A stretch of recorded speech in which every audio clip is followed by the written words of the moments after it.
দীনেশ ও দিনু দুই ভাই।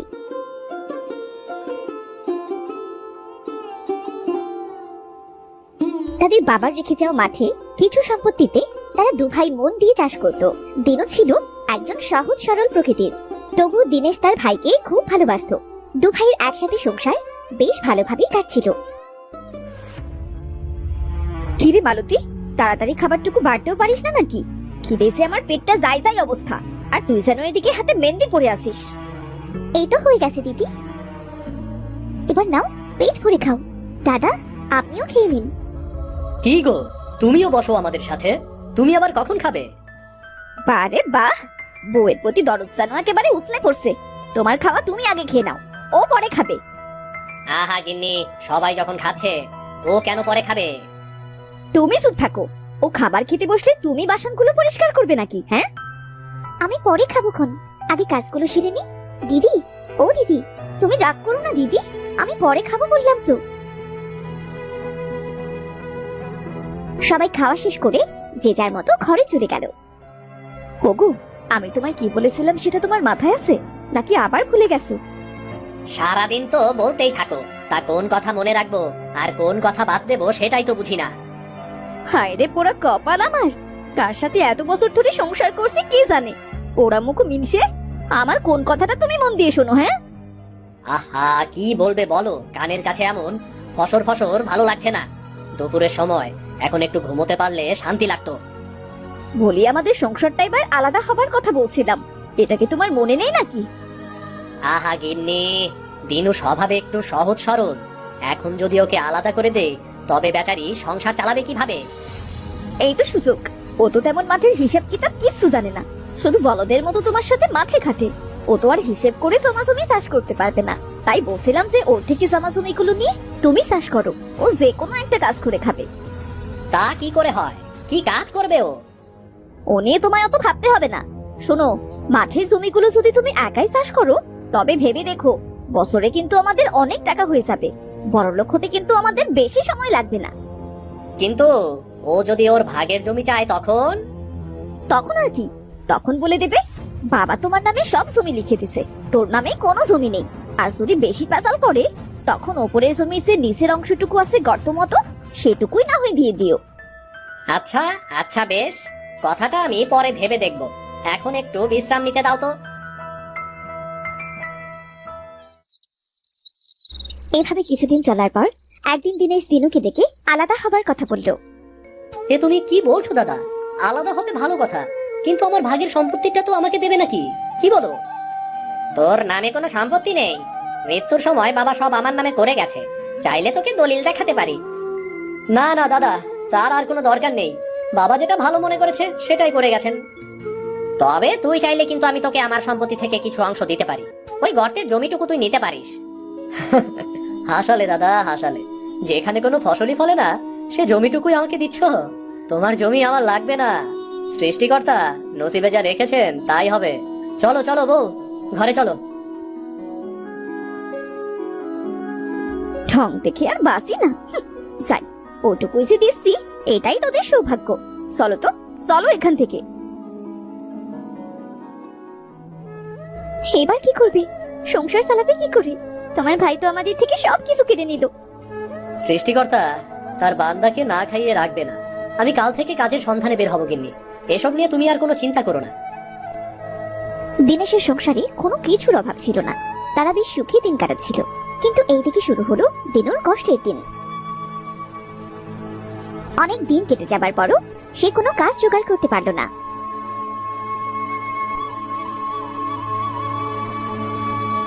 বউ, ও বউ, বাড়িতে কোনো খাবার আছে? থাকলে চারটে দাও তো, নুন ঝাল দিয়ে এক চুমুক খেয়ে নেই, আমার যে খুব খিদে পেয়েছে। এই কটা খাবারই আছে, বাড়িতে সে কটা চাল ছাড়া আর কিছু নেই। কি রান্না করবো? যা আছে তাই দিয়ে আজকের দিনটা কোনো রকম পার করবো। বউ, হাবুদা একটা কুড়াল দিয়েছে, কাঠ কাটার জন্য বললো, যে কাঠ নাকি বেশ লাভ হয়, তার তো পা ভেঙে গেছে, কাজ করতে পারে না, তাই দিয়েছে। সে কি গো, তুমি জঙ্গলে যাবে কাঠ কাটতে? শুনেছি জঙ্গলে নাকি অনেক বাঘ ভাল্লুক থাকে, যদি তোমার কিছু হয়ে যায় তখন? আরে না না, কিচ্ছু হবে না, কত মানুষ তো কাঠ কাটে, কই তাদের তো কোনো সমস্যা হয়নি। সৃষ্টিকর্তা চাইলে আমারও কোনো সমস্যা হবে না। তো যাবে কখন? এই তো মুখে চারটে দিয়েই বের হব।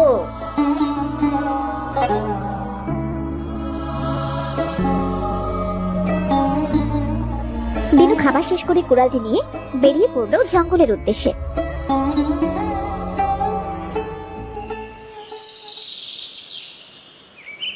জঙ্গলে পৌঁছে সে বেশ কিছু কাঠ কাটলো। উফ, কাঠ কাটতে কাটতে অনেকগুলো কেটে ফেললাম। এতগুলো কাটতে যেতেও তো কষ্ট হবে। না না, আমাকে কষ্টের কথা ভাবলে চলবে না। বাড়িতে যে আজ কিচ্ছুটি নেই। বাহ, এত কচু গাছ! বাড়িতে কোনো তরকারি নেই, এছাড়া আমার কাঠগুলো বিক্রি হবে কিনা জানি না। আমি বরং এখান থেকেই কিছু কচু শাক তুলে নিয়ে যাই, বউটা দেখলে খুব খুশি হবে। দিনু কচু গাছ থেকে কচু শাক তুলে বাজারে গিয়ে কাঠ বিক্রি করে বাড়ি ফিরে এলো। ফিরে এসেছো? তা এত সময় তোমার অপেক্ষায় ছিলাম। তা কাঠ কি বিক্রি হয়েছে নাকি? হ্যাঁ, বিক্রি করে তো এলাম, তবে আজ টাকা দেয়নি, বললো টাকা কাল দেবে। ও আচ্ছা, তাহলে আজ কি খাবে? আজ তো বাড়িতে তেমন কিছুই নেই। আজ তো একটা ব্যবস্থা করে এসেছি। এই দেখো, কচু শাক এনেছি, আজ কচু শাক রান্না করো। আমার পছন্দের শাক এনেছো দেখছি।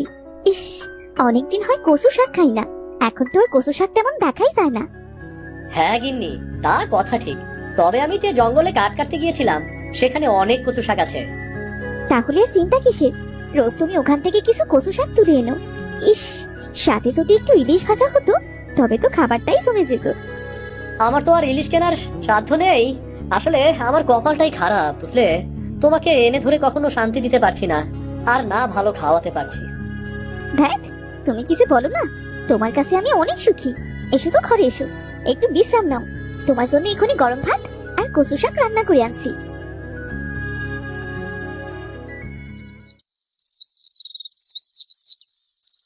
পরদিন দিনু কাঠ কেটে বাড়ি ফেরার সময় আবারও কিছু কচু শাক নিয়ে বাড়ি ফিরলো।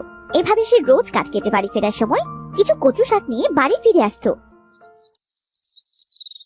একদিন সে যখন কচু শাক তুলতে গেল, তুলো না, আমায় তুলো না, আমার কাছ থেকে কচু পাতা তুলো না, বড্ড ব্যথা পাবো আমি। ব্যথা পাবে? কচু গাছ, তুমি কথা বলছো? কে তুমি? আমি কচু গাছ গো। এতদিন তুমি যেসব কচু শাক নিয়ে গেছো সেসব আমার থেকে হয়েছে। আমি কচু গাছে জানি, কিন্তু তুমি যদি আমার কাছ থেকে একটা পাতা ছিঁড়ে নাও তবে আমি যে আমার শক্তি হারাবো।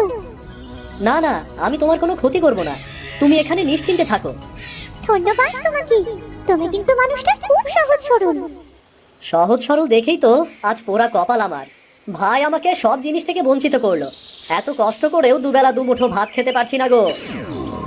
এই নাও, এই কচুটা নিয়ে তোমার বাড়িতে লাগিয়ে দিও, দেখবে তোমার সব কষ্ট ও অভাবনাটা দূর হয়ে গিয়েছে। একটা কচুতে সব কষ্ট দূর হয়ে যাবে? এ আবার কেমন কচু গোরানি? এটা জাদুর কচু। এই কচু গাছটি যেখানে লাগাবে সেখানেই কচু গাছে পরিপূর্ণ হয়ে যাবে। তুমি বাজারে কচু শাক বা কচু বিক্রি করে তোমার সংসারটাও খুব ভালোভাবে চালাতে পারবে। সত্যি বলছো গো কচুরানি? তোমাকে অনেক ধন্যবাদ গো। যাই, বউকে গিয়ে এই খুশির খবরটা দেই, বউ শুনলে অনেক খুশি হবে। দিনু কিছু কচু গাছ নিয়ে বাড়ি ফিরে তার বউকে সব কথা খুলে বলল। এটা জাদুর কচু গাছ। ওগো, আমরা যদি একটা বুদ্ধি খাটাই তবে সারা জীবন খুব ভালোভাবে চলতে পারবো। মানে, এখানে আবার বুদ্ধি বের করে কি করবে? তোমার কি কচু গাছ লাগানোর মতো কোনো জায়গা আছে? তাই বলছিলাম যে তোমার দাদা যে জমিটুকু দিতে চেয়েছিল ওইটুকু নিয়ে সেখানেই আমরা কিছু কচু চাষ করতে পারি। কিন্তু আমি তো একবার বলেছি ওই জমি আমি নেব না, তাহলে কি ভাই আর দেবে? একবার বলেই দেখো না। যাও, তাড়াতাড়ি যাও, গিয়ে বলেই দেখো না কি হয়। দিনু তার স্ত্রীর কথা শুনে দিনেশের কাছে গেল। কিরে, তাই এতদিন পর কি মনে করে আসলি আমার বাড়িতে? দেখো কি চাইতে এসেছে। এদের তো আবার লাজ লজ্জা বলে কিছু নেই। কিছু না থাকলে সোজা বাড়িতে এসে হাজির হবে। না না, তোমাদের ভয় পেতে হবে না, আমি তোমাদের কাছে কিছু চাইতে আসিনি। দাদা, আমার যে জমিটুকু দিতে চেয়েছিলে সেটুকু চাইতে এসেছি। দেবে দাদা? ওই জমিটুকু আমাকে দেবে? আমি জানতাম তুই ওই জমির জন্য আবার আসবি। তা জানে, ওই জমিটুকু আজ থেকে আমি তোকে দিলাম। এমনিতেও তো ফেলানো আছে, ওটা আমার কোনো কাজে লাগে না রে। কচু গাছটি নিয়ে মাঠে গিয়ে সেই খেতে লাগিয়ে দিল। দেখতে দেখতে সব ক্ষেত কচু গাছে পরিপূর্ণ হয়ে গেল। কি অপূর্ব সত্যি, কচুরানির কোনো তুলনা হয় না। যাই, বাড়িতে যাই। আমার বউটার সত্যি বুদ্ধি আছে, এটা অবশ্যই বলতে হবে।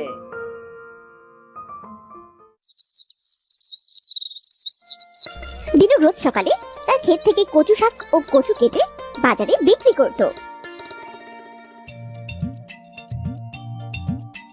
আর বিকেলে জঙ্গলে কাঠ কাটতে যেত। এভাবে তার সংসার বেশ ভালোভাবেই কাটছিল।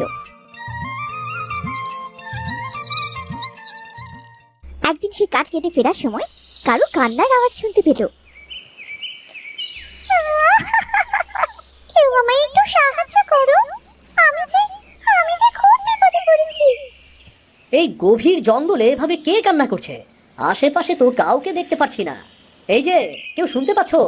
কোথায় কথা বলছো গো? আমি তো দেখতে পাচ্ছি না। আমি মাছ গো, এই দেখো, আমি এই পুকুরের জলের মাছ গো, ইলিশ মাছ বলছি। ও মা, তুমি এভাবে কাঁদছো কেন? অনেকদিন ধরে আমার গলায় কি যেন আটকে গিয়েছে, কিছুতেই বের করতে পারছি না, কিছু খেতেও পারছি না। এতে করে আমি খিদের যন্ত্রণায় দিন দিন মারা যাচ্ছি। আহারে, তোমার কত কষ্ট। তা ইলিশ মাছ, বলো তো তোমাকে কিভাবে আমি সাহায্য করতে পারি? তুমি আমার গলা থেকে কাঁটাটা ছাড়িয়ে দাও দয়া করে, তবে আমার খুব উপকার হবে। আচ্ছা আচ্ছা, বেশ, আমি তোমাকে এই সাহায্যটুকু করতে পারি। এ তো একটা পাথর। আহারে, এই পাথরটির জন্য তুমি এতদিন কষ্ট পেয়েছো। তোমাকে অনেক ধন্যবাদ ভাই, তুমি আমার খুব উপকার করলে। এই পাথরটি ফেলে দিও না, এটা তুমি বাড়ি নিয়ে যাও। কিন্তু পাথর দিয়ে আমি কি করব? এটা হলো মায়াবী ইলিশ পাথর। এই পাথরের কাছে তুমি যত ইলিশ চাইবে, তোমাকে তত ইলিশ মাছ দেবে। সত্যি বলছো? হ্যাঁ গো হ্যাঁ, যাও যাও, এবার বাড়ি ফিরে যাও। আর আমিও গেলাম ভাই, এখন যে আমার অনেক কাজ বাকি আছে।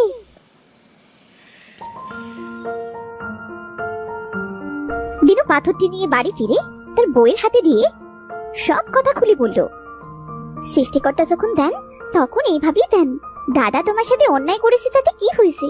সৃষ্টিকর্তা তার থেকে আমাদের দ্বিগুণ ফিরিয়ে দিয়েছে। হ্যাঁ বউ, তা তুমি ঠিকই বলেছিলে। সৃষ্টিকর্তার উপরে আমার আর কোনো অভিযোগ নেই। হোগো, এই মায়াবী ইলিশ পাথরের কাছে কিছু ইলিশ চেয়েই দেখো না, এমন দৃশ্য দেখার চেয়ে আর তর সইছে না। দাঁড়াও, এক্ষুনি চাইছি। ইলিশ পাথর, ছট করে আমাদের কিছু ইলিশ মাছ দাও দেখি।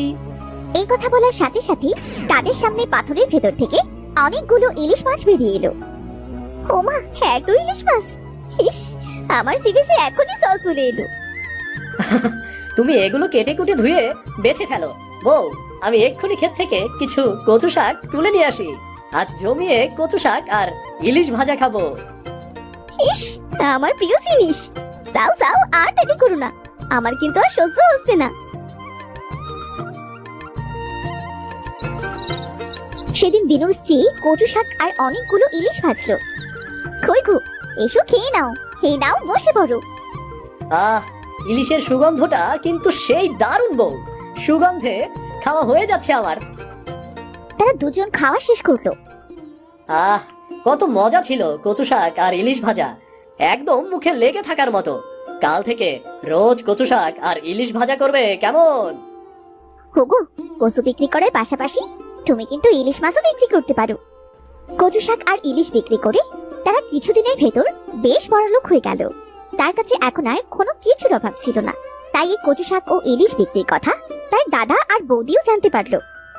তোমাকে তখনই বলেছিলাম, দিও না, ওই জমিটুকু দিও না, ফেলানো আছে ফেলানোই থাক।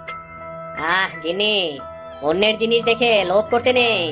ওর কষ্টের উপার্জন গুলো। কষ্টের উপার্জন না চাই, সে তোমার থেকে কত বড় লোক হয়ে গেছে দেখেছো? বলে ওই কচু ক্ষেতটা তুমি নিয়ে নাও, তাহলে আমরাও ওর মতন বড় লোক হতে পারবো। তোমার কুবুদ্ধি শুনে ওদের সাথে আমি অনেক খারাপ ব্যবহার করেছি। আর না, ওরা ওদের মতোই ভালো থাক। আমি আজই ওর কাছে গিয়ে আমার ভুলের জন্য ক্ষমা চাইবো। সাথে তুমিও যাবে। আমার ভাইটি ভালো, আমাদের ক্ষমা করে দেবে নিশ্চয়ই। এরপর দিনেশ ও তার স্ত্রী দিনুর কাছে গেল। তারা তাদের ভুলের জন্য ক্ষমা চাইলো। সব ভুলে দিনু তার দাদা বৌদিকে ক্ষমা করে বুকে টেনে নিল এবং তারা সবাই আগের মতো একসাথে সুখে শান্তিতে দিন কাটাতে লাগলো।